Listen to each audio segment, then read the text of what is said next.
Let me ask you something. Have you ever been in a situation where you've asked yourself the following question? Is this person flirting with me? Picture the scene. You're at a friend's party. You sashay into the kitchen because, well, we all know that's where the fun is. And you see an attractive stranger getting a drink refill from a box of wine. Your friend's a student. And so you get a drink refill and you say something hilarious to the attractive stranger. Attractive stranger laughs. Good for you. And then for the next few minutes, there's some eye contact, more talking. But then, after a few minutes, you start thinking, is this person flirting with me? Sound familiar, anyone? Mm-hmm. See the person sitting next to you? It's happened to them. The person in front of you? It's happened to them. You see, this is a universal conundrum. But no more. Because in the next 10 minutes, I'm going to tell you the signs of flirting, and never again will you wonder, is this person flirting with me? I'm Jean Smith. I'm a social anthropologist who studies flirting. A flirtologist, if you will. Now, as a flirtologist, I do research, I write books, I give talks, and I work with clients, both private and corporate, all with the goal of helping people to become better flirts. So I can see some of you sitting there, you're thinking, really, is this necessary? I mean, teaching people how to flirt? Yes. Yes, it is. I've been doing this for over a decade, and if the question, is this person flirting with me, was popular then, it's now, everyone wants to take it to prom popular. Because over the last decade, the way that we flirt has changed dramatically. People are relying more and more on digital ways of communicating. But let's face it, an emoji with its tongue sticking out, it's only going to get you so far. At some point, you're going to have to meet in person. Unless, of course, you're a Japanese male. And in that case, you could go on to marry your video game girlfriend, Rinko. So, as part of my quest to help people become better flirts, I did research. I went to the cities of London, New York, Paris, and Stockholm, and I researched the flirting behavior of its inhabitants. And I found there were 6 things that they all had in common. 6 ways that they could signal they were flirting and understood when someone was flirting with them. And I teach this as hot ape. It's the 6 signs, it's an acronym for the 6 signs of flirting. So what if I were to say to you, you must be a parking ticket because you've got fine written all over you? Would you laugh? Well, H is for humor. Raise your hand if you thought my joke was funny. Go ahead, don't be shy. Okay, everyone with your hands up, I would totally date you. Well, if my husband weren't such a control freak. But anyway, if you didn't raise your hand, it's not a good match. It's just not going to work between us. But it's me, not you. But this is a good thing because hot aping people, it takes time. Does anyone here like reading a good novel? Watching an interesting TED Talk? Does anyone here like test cricket? These things also take time, especially test cricket, 5 days. And this is where people often get it wrong because they want to attract everybody. But no, you just want to attract those people who match with you.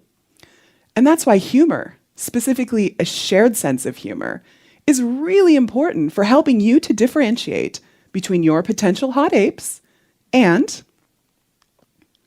squirrel monkeys. I mean, yeah, they're cute. I'm sure they have a great personality. But at the end of the day, it's a squirrel monkey. It's no hot ape. So, O is for open body language. 3 things to remember. Number 1, don't do this. I know some of you are guilty of this. I've heard it all before. Oh, but I'm cold, or this is comfortable. Okay, whiny voice aside, in which instance do you want to hot ape me more? Like this or like this, right? Not hot ape, hot ape. Number 2, make sure your shoulders are facing the person. So, not hot ape, not hot ape, still not hot ape, hot ape, okay? Not hot ape, hot ape.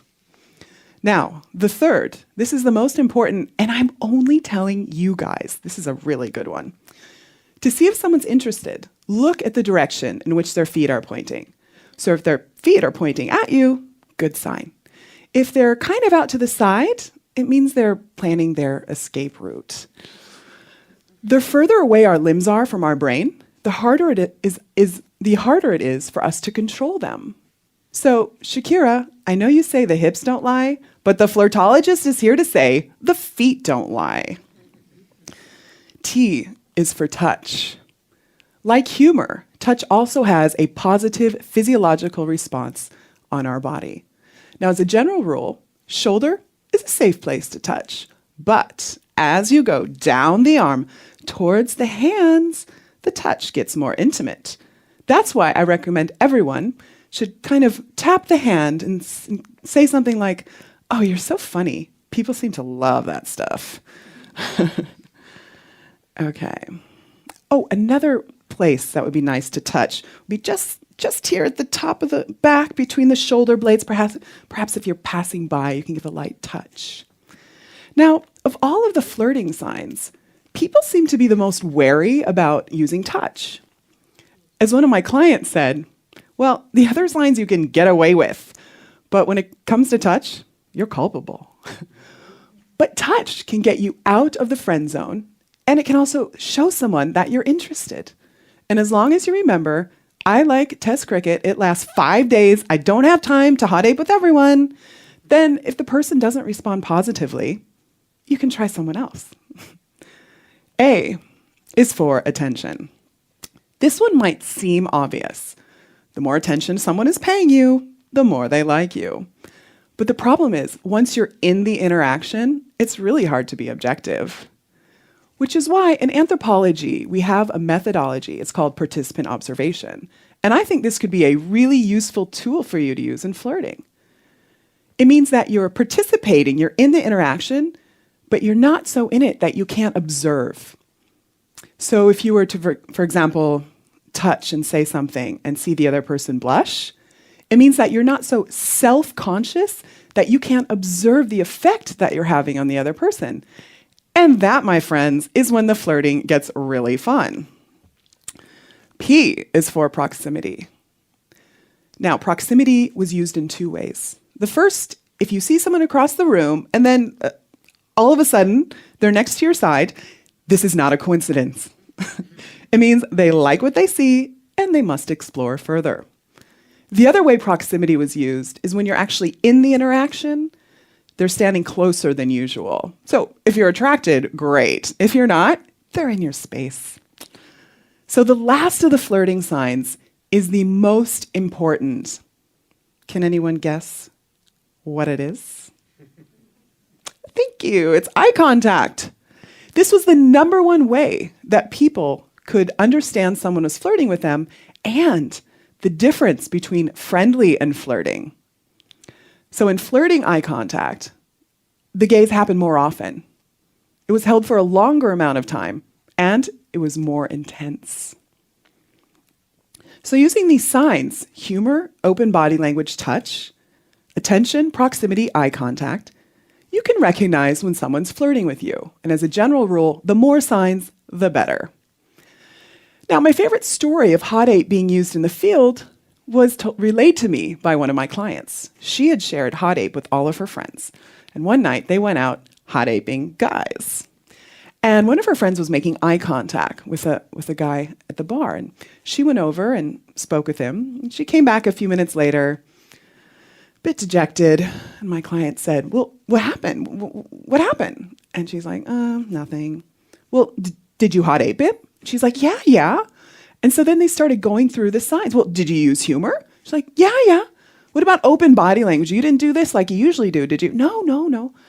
"What about touch? Did you touch him? Like, back, hand?" "Oh, God, I didn't use touch. And then they started laughing. They're like, well, no wonder.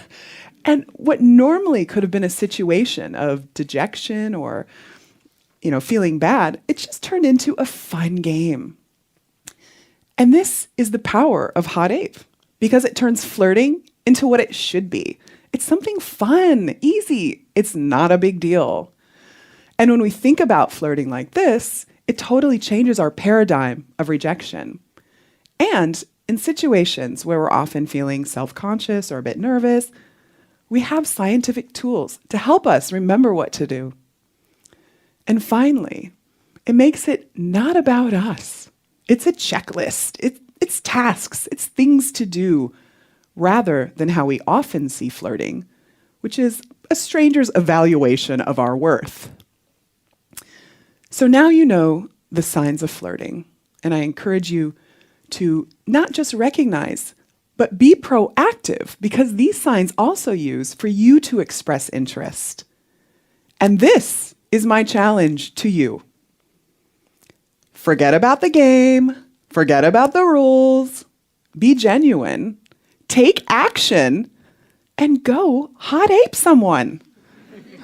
Thank you. Thank you.